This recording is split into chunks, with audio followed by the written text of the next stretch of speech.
how to control anger in a relationship. I'm Dr. Steve, and I'm going to show you how to control anger in a relationship with a great strategy that my wife and I use on a regular basis. Are you ready? Let's get connected.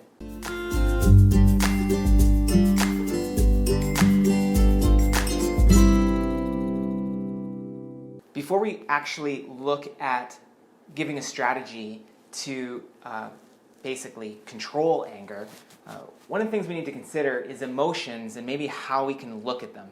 Emotions can be looked at on a spectrum.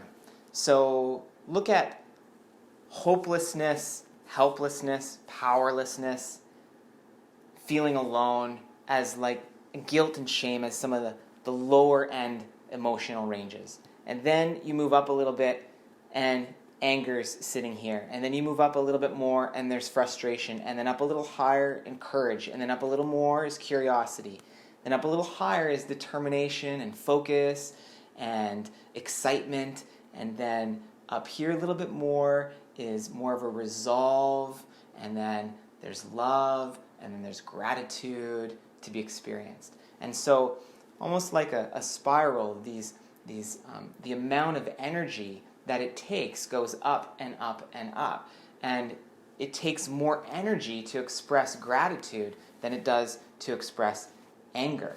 And it takes more energy to express excitement than it does to express frustration. And so the amount of available energy that you have, that emotion is going to be expressed through you. So when we look at controlling our anger, we could look at how do we first create something where we could actually raise our energy level. Instead of actually trying to control the emotion, what if we raised our energy level? So the first thing that we look at is creating a pause. So there's a necessary pause, so it's a stop. As soon as you start to experience the anger, you stop. Why do you stop? Because you need to give your system enough time to use a little bit of that anger energy and start to let it just build to a higher energy source. Instead of it spurting right out of you and releasing that anger right away, you just let it surmount in the system a little bit so that it can move up in its energy capacity.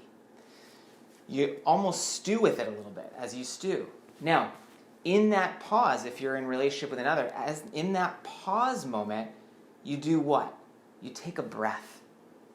What the breath does is it allows you to move from a guarded, defensive energy into something that can become more expansive, which is required for love or gratitude or curiosity, excitement. Those things need a full breath. And so anger doesn't need any breath. It just is there inside the system. It's a very primitive emotion.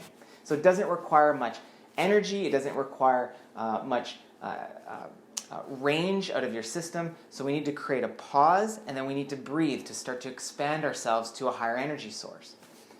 Then the third thing that we do, once we've done those two, is my wife and I quickly flip that from me to we.